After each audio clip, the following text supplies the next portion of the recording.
Hi, I'm Trish Ranoni. I'm Rebecca Heron. And we are getting really drunk. And reading scripts. Just for you. This is Drunk Read-Through.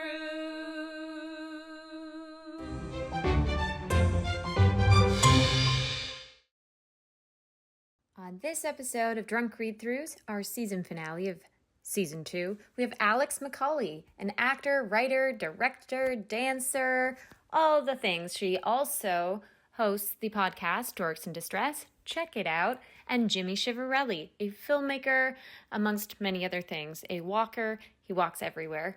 And we're reading Neil Bukonjic's film, Happy Birthday, Neil. We've had Neil on a couple episodes before as the writer, and another one of his scripts is back. So thank you, Neil, for sending in this awesome script. Here we go. I have a last name that sounds like a noodle. Mine sounds Rigatoni, Fusilli, Chivarelli, like... Panini, Bonaventucci. That's all I'm saying. Mine's Rainoni. It sounds like rigatoni. Yeah, well... And people always think it's Rain 1. Well, we were 'Cause it very is Rain tasty 1. noodles. Rain 1. That's how you spell it, is Rain 1. All right, let's go. Joey Fatone is Joey Fatone or Joey Fatone. He's not Joey Fat One. It's not Trish Rain 1, it's Trish Rainone. But Fat 1 is how you would remember how to spell it. And now I'm doing NSYNC references, and does anyone else in the world know who Joey Fatone is? I, for a second, thought he was the guy from Friends, but now I'm... No, now I that's got it the character all- Joey, I not got it all Matt straightened LeBlanc. out. What is Joey's last name on Friends? It's something very Italian as well. Yeah, it is. No idea. He's just Joey in my head. Joey... The one where no one can remember Joey's last name. Yeah. That's the name of this What podcast. is it? Interior apartment day. The late afternoon sunlight streams through the window into a small, cluttered apartment. A news report plays on the television. I got this one.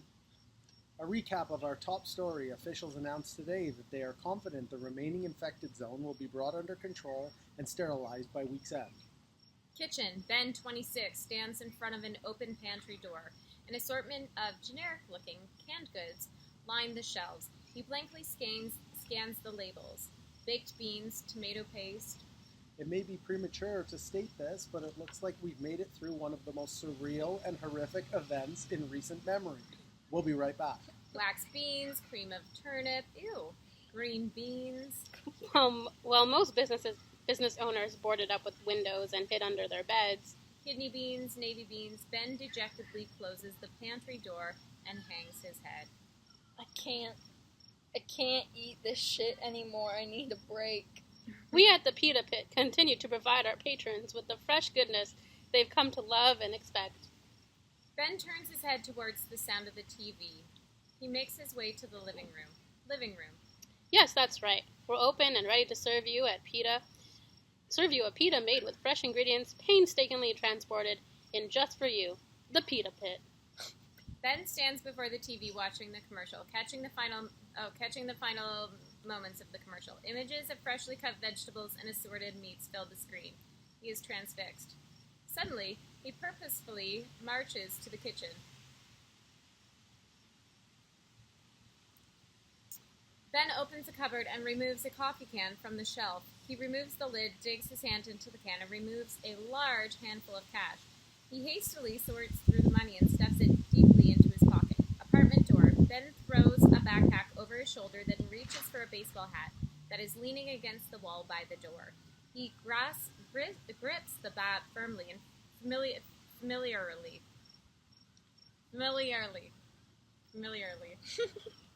In the fashion that he has used it often.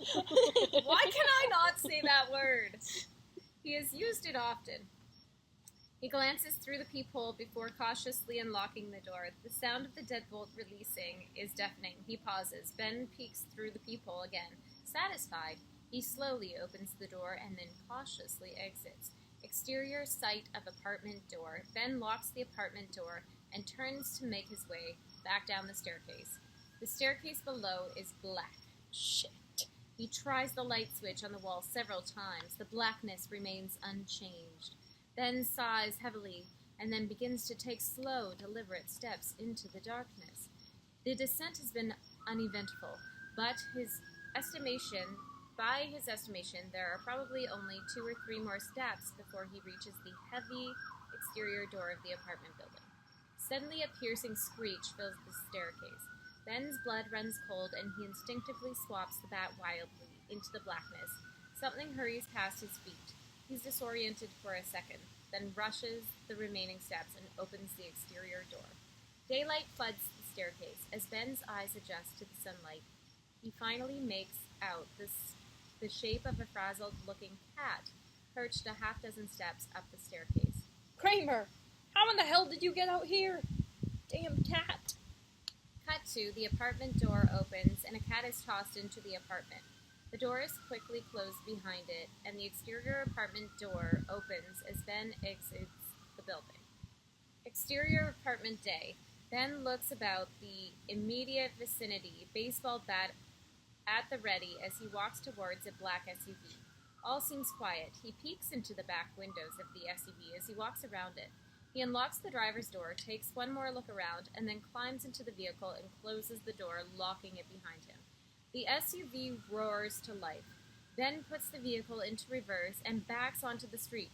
Unbeknownst to him, zombie number 1 has emerged and has shuffled out into the street, into his path. The SUV backs into zombie number 1, knocking it to the ground. Ben doesn't notice. He puts the SUV into drive and drives off. Just another day. Running over Another zombies. day on a film set. Oh yeah, seriously. Zombie number 1 slowly gets to his feet. The camera, on a crane, rises up from the zombie's feet to high above his head, revealing the disturbing emptiness of a once busy street. There is little movement of traffic on the street, save for the still smoldering shells of some overturned cars. Exterior deserted streets day. Ben drives down all but... Wait, so is he he's in a movie? This is a movie. This is a movie. Yeah, but this is a movie and he's in a movie. No. Because it said crane. No, that's just called direction. Oh, he's writing as if he's the director. Like he's writing as a director he's about... camera guy. And as a DOP. Yeah. I thought Ben literally... Like, it reveals a crane, so he's just in an actor No, in a crane zombie up movie. from your head. The shot is like crane from your feet to the sky. Right. Okay, I thought, like, oh, this is really meta. It's revealing now that this is just a movie. No. This is actually a zombie apocalypse. Exterior street day. Ben turns onto the street where the Pita Pat... Let's call it Pita Pat. Okay. You're going to have to change that name, Neil. You're never going to get that cleared. Where the Pita Pat We is also located. missed a part with Zombie 2 and 3. No, that's what she's reading right now. Ben drives... Okay, that's Yeah. my bad. Hey, that one's on me. That's an error on my part. Go on, Trish. Sorry. Ben drives down all but deserted streets on his way to the Pita Pat. Zombie number 2 and zombie number 3 munch roadside on entrails, and on the entrails, a helpless victim. Exterior street day. Ben turns onto the street where the Pita Pat is located. This is downtown. Many of the businesses have seen better days. Some show evidence of past chaos, while others still have flames dancing in the windows. The Pita Pat is ahead on the left. A slow-moving... Oh, we filmed this back when I was in Neil's film program, and we did shoot at the Pita place. This is all coming back to me. The Pita Pat is ahead on the left. A slow-moving zombie number 4 meanders across the street, directly in Ben's path. He hammers on the gas pedal, sending the SUV barreling into the zombie, knocking it to the ground. Ben lurches the SUV forward, running over the zombie. The front passenger tire rests on the zombie's abdomen, pinning it to the ground. The zombie moans in protest and moves about to no avail. I see why you guys made me the You're doing great, though. Right. exterior Pita Pat sidewalk day. Also, Zach shot this. Oh, okay. I'll have to cross-reference it. Ben exits the vehicle. He slings the backpack over his shoulder and carries the baseball bat with purpose. He looks to his left and sees zombie number 5 slowly approaching. Ben places the backpack on the sidewalk, then strides towards the zombie. Now a mere few feet away, Ben evaluates the situation, then unleashes a forceful swing of the baseball bat. The bat crashes hard into the knees of the zombie. The sound of shattering bone fills the streets as the zombie falls to the sidewalk. It writhes as it tries unsuccessfully to get to its feet. Sorry, buddy. That's my patented Tonya Harding move. Tonya Harding move? Pretty good. Ben turns his back to the immobilized zombie, picks up his backpack, and makes his way towards the Pita Pat gate. The front gate is closed. Ben tries it, but it appears locked. Hello? He cranes his neck to look into the compound. He doesn't see anyone. He looks to his left, down the sidewalk. Zombie number 5 still writhes in the distance, but other than that, the street is still. Ben turns his head back towards the Pita Pat and looks directly into the eyes of Carter, a grizzled-looking bearded man. I believe that was Matt Connors. Ben is visibly startled and jumps backwards. He collects himself and takes a few steps forward toward the man. You scared the crap out of me. Can I help you? I can't do it in New York. Oh, that's totally a Matt Connor. And he has a New England accent. It's not New York. I can't do it. I'm not doing it. Can I help you? It's like a Bronx thing, right? Well, the Bronx would be like, I don't even know. Just I can't channel do Matt Connors. that. Come on, only Jimmy. met You him listen once. to baseball all the time. Yeah, and they're playing the You got Bronx. I this, should Jimmy. know. Yeah, you should know. Can I help you? Can I help you? Yeah, I'd like to buy a pita. Carter squints his eyes and stares through Ben. It's only now that Ben realizes that Carter is clutching a military-grade shotgun. Carter's fingers twitch about like he's playing an instrument. You infected? Uh, Are you infected? Have you been bitten? Although Carter doesn't point the shotgun towards Ben, it's clear that Carter is agitated. Ben puts his hands up. nope, haven't been bitten. Show me your arms. Roll up those sleeves. Now, turn around. Slowly. Ben fully turns for Carter's inspection, his hands still up in a surrender position. Carter eyes him suspiciously. Then, as if a switch has been flipped, his expression relaxes and he smiles warmly. He unlocks the gate.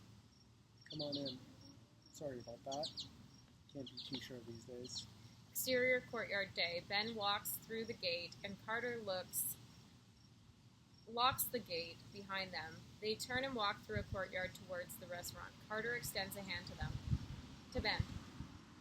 Name's Carter. They shake hands. Carter? Carter. Carter? Carter! As in Jimmy Carter. Oh, Carter! Oh, sorry, Ben. Good to meet you, Ben.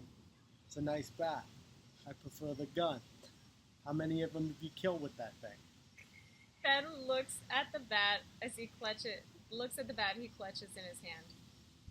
None. None? What do you mean none? How in the hell have you managed to stay alive without killing any zombies? Hiding, mostly. I usually stick to my apartment. I venture out when I have to, and I'm not ashamed to run if things get too hairy. Of course, if I have to, I'm not afraid to immobilize a zombie. Immobilize? Take them out at the knee. Killing, it's just not in me. You know how kids use as magnified glass to fry ants? Carter smiles as he relives childhood memories. You. Well, that wasn't me. Let me get this straight. Somehow you think it's more humane to shatter knees and femurs than giving a zombie a knock in the head and putting them out of their misery? Ben shrugs. That's messed up. Let me tell you, I don't think twice about blowing their heads off. Back when this whole thing started, they got my wife. Sorry. I lost her. I mean, she was my everything. Without her, I had no reason to go on. That's when I ran into my neighbor, Matt. He's got a family with young ones. I offered to help him with the restaurant. We could keep it open, and I would make sure none of those sons of bitches got in. They arrive at the door. Even installed a panic button that drops a cage down over the windows. Those things can't get in here. Ain't nobody getting in that restaurant. Bon appetit. Thanks. Carter opens the door and Ben walks through the threshold. Interior Pita Pat Day. Inside the Pita Pat is it's cheery and warm. You would never know that there was a zombie apocalypse outside the doors. The tables are filled with happy customers, most of whom have turned to see who is coming through the door. Ben nods a greeting to them as he makes his way to the counter. Matt stands behind the counter, a warm smile on his face. Welcome to the Pita Pat. We appreciate your business. What can I get for you today?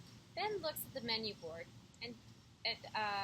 Ben looks up at the menu board to pick out his selection. The prices have been covered with a handwritten $100. $100? For a pita? What is your name, sir? Ben. Ben, I know that $100 is more than a pita cost before this all began. But in order for us to stay open, we need fresh ingredients and supplies. I'm sure you can appreciate how costly it would be to transport these goods into the zone. Ben nods. Matt returns the nod. Ben glances up at the board again. I'll have a chicken souvlaki. An excellent choice. What would you like a beverage with that? No, thank you. I've got bottled water at home.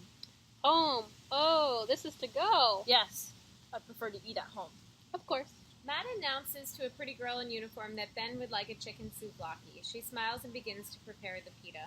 Wait a second. What kind of writing is this? Isn't Matt supposed to say that? Shouldn't it say Matt says that? Yeah. Yeah. I guess it should, have Matt say Unless chicken it's, souvlaki. unless it's inaudible, I guess. I don't know. Maybe, I don't know. Come But on, then what Neil. did it say? Yeah, that should be a line Yeah, for Neil. Matt. Neil. Matt's Way to pissed cheap off. out. Good, Matt good wants extra critique. Good to cheap out. Also, we need to figure out whatever happened with this.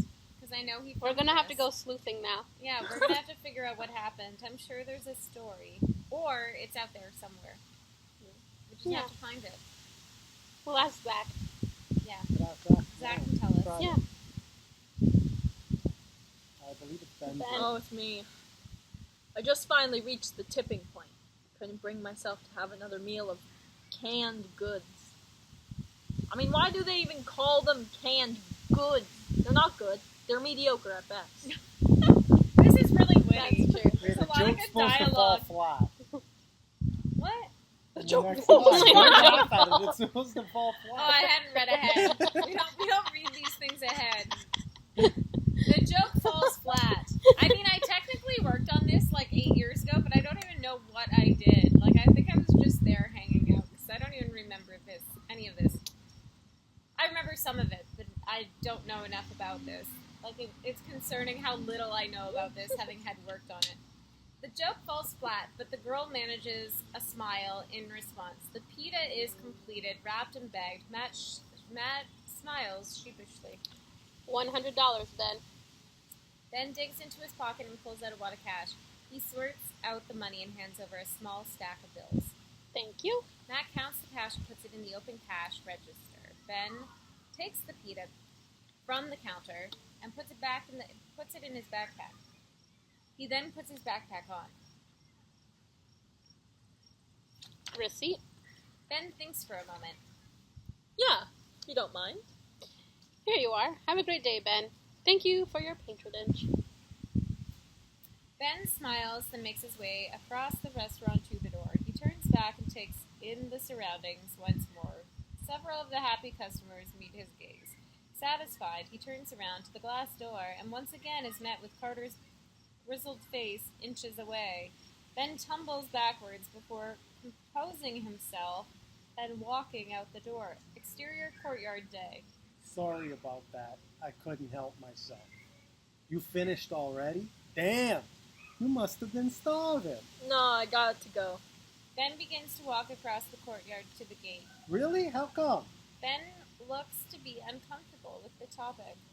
Look, I just prefer to eat at home. Sure. It's just that most people eat their pitas here. Ben becomes flustered and turns to Carter. Really? If you must know, I suffer from irritable bowel syndrome, okay? Satisfied? Ugh. Too much information. What kind of pita did you get? Chicken souvlaki. Nice. I'm partial to the Philly steak, but they're all good. The two walk to the gate in silence. Carter unlocks the gate, then glances around before opening it. Well, this is it, Slugger. Enjoy the pita and keep your head up. Thanks. Ben walks out the gate. Exterior pita pat sidewalk day. Ben makes his way to his parked vehicle. He stuffs the baseball bat under one arm as he digs his hand into his pocket, fishing around for the keys. Zombie number 6 appears near the rear passenger side of the vehicle, unbeknownst to Ben. Ben finally pulls the keys free from his pocket, only to drop them on the ground. As he stoops to pick them up, the zombie makes its way towards an unsuspecting Ben. Ben grasps the keys and stands up. A shotgun blast rings out. Ben jumps, dropping his baseball bat and keys once more. He turns. The rear door window has been shattered. A partially headless zombie number 6 lies on the sidewalk. Ben looks over to the open gate. Carter is standing there with a smoking shotgun and a grin on his face. Didn't I tell you to keep your head up? Thanks. Gonna have to change my underwear. Carter grins. He loves using his gun. Suddenly the smile fades. He's noticed something. Zombies are coming out of the woodwork and begin to make their way down the sidewalk towards the two of them. A look of part contempt and part elation passes over Carter's face. He purposefully pumps the shotgun. I would never say this in my real life, in my actual life, but here it goes. Come and get it. I've never said those words out loud, I don't think, in my entire life. Wait, say it again. Come and get it. The accent makes it. Ben scrambles to retrieve the baseball bat lying by the curb. Zombie number 7 is almost upon him. With practiced ease, Ben swings the bat into the knees of the zombie. It falls like a sack of potatoes. Carter unloads a shotgun blast, and zombie number 8 goes down. He turns to the restaurant. Matt is looking through the glass door. Their eyes meet, and Carter nods his head.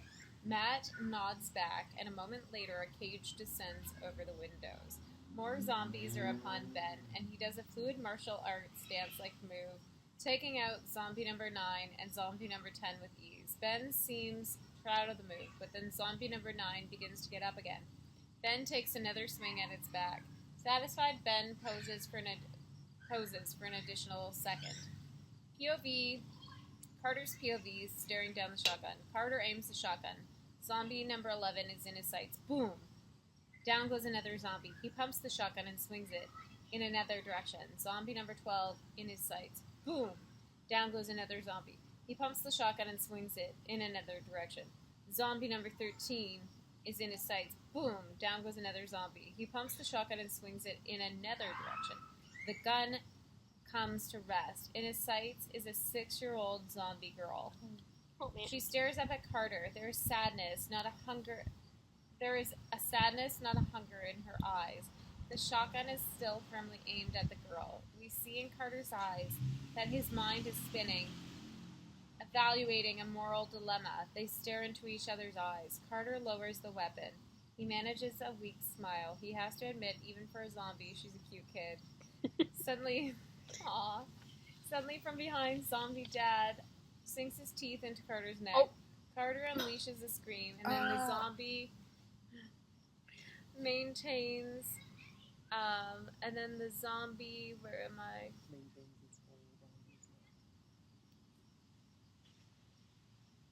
Top of 13. Carter swings the butt of the shotgun into the zombie's abdomen. It releases its hold on his neck and stumbles backwards a few steps. Carter spins to face the zombie and hurriedly shoots it in the chest. The zombie flies backwards, landing on its back about 5 feet away.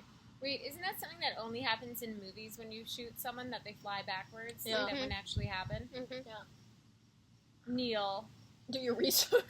It's so fun roasting Neil. I love roasting Neil. This is a really good script, Neil. I really like it. Yeah. Also, Very funny. that zombie's girl was a ploy. Yeah, total play. Yeah, Fooled that all of us. dad. Oh my gosh. What a boy. And that was such a tender moment. I loved it because it breaks up the whole zombie. It makes apocalypse Carter thing. seem like a real human. Yeah. For a second. For a Such real a- human. Such a tender moment. The PETA bodyguard. Yeah. Now I want a pita. comes from the large wound in his neck. Ben makes his way towards Carter. The 6-year-old zombie girl is eyeing up Carter again.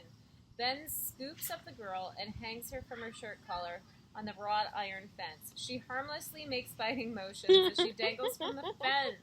Carter clutches his...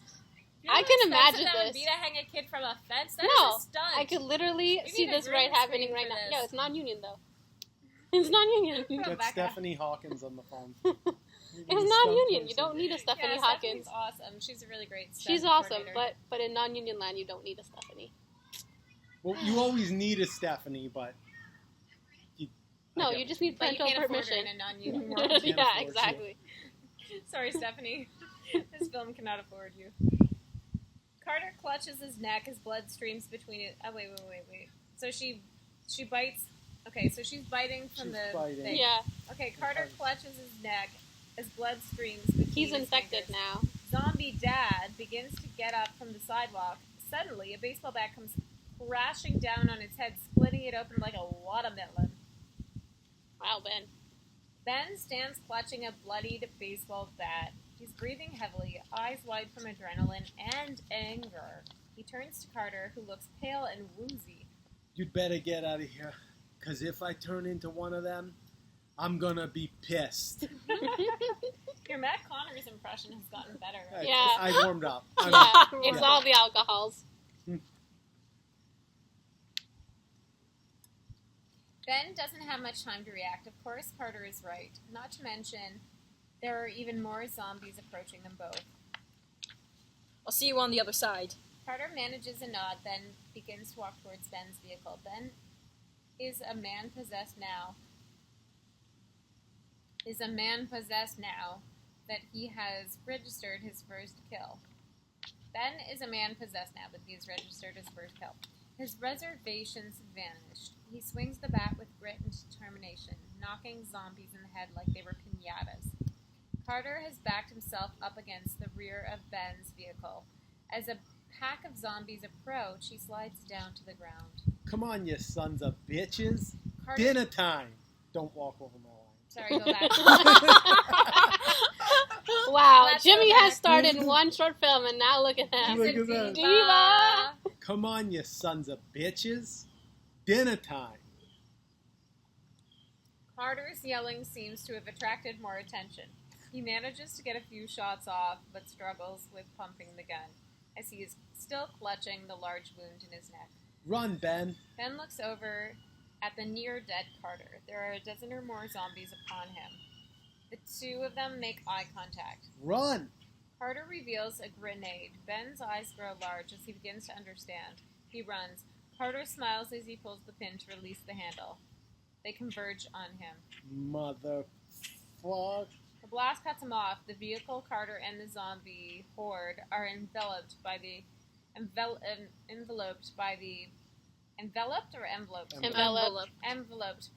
explosion. Ben is knocked to the ground by the shockwaves and lies on his stomach. He's disoriented. The bat is gone. As he tries to collect his thoughts, a group of zombies is all but there. He covers his head with his arms as they are upon him. He feels them pulling him, but there's no pain.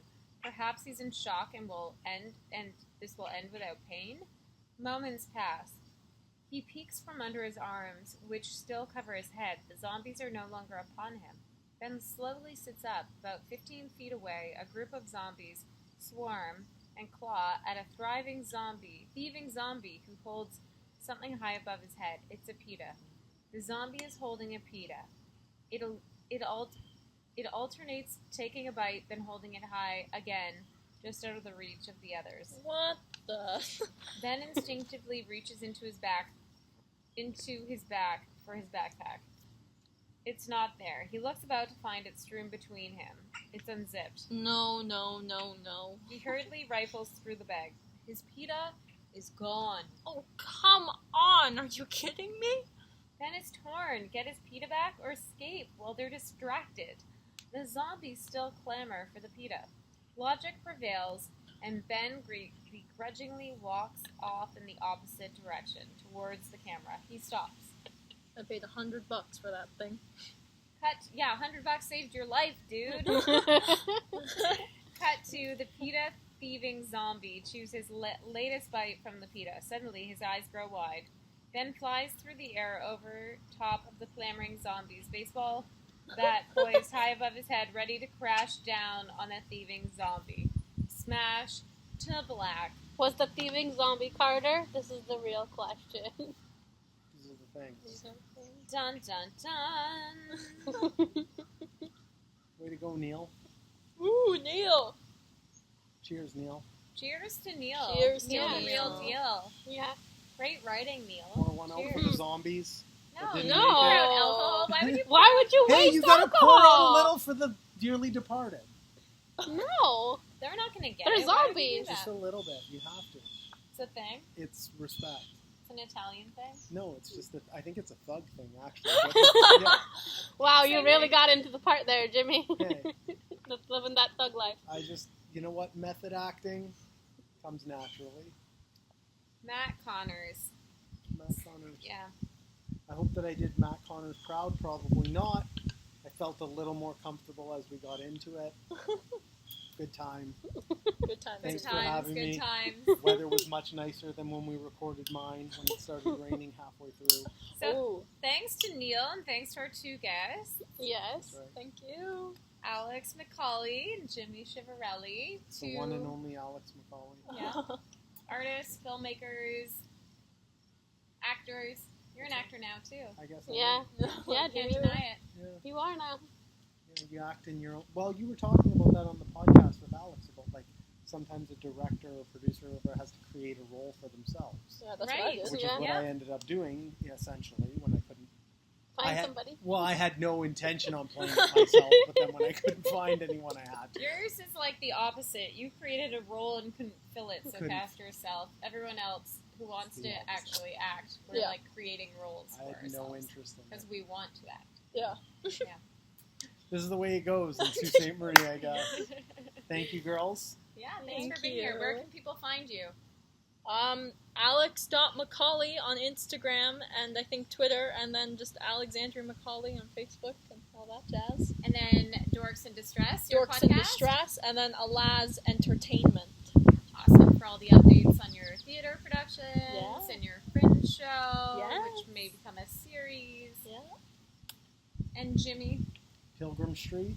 You can find me. Don't You give can- away your address. You're gonna you get can- stalkers. Oh You my can God. find me- We literally showed up to Jimmy's house yesterday, and we were like, What is going man, on? there's a lot of action here. It's- Jimmy's like, this is just a regular day. Hey, Like, we are living lives wrong because we're working all day, and these people are drinking beer on their motorcycles. No, 10 it's not a.m. even a Not me. motorcycle. It's like a, Street. it's like a my neighbor. motorized, handmade motorized bicycle For thing. the record, not me, my neighbors. However, there's a right. Where do you find Jimmy?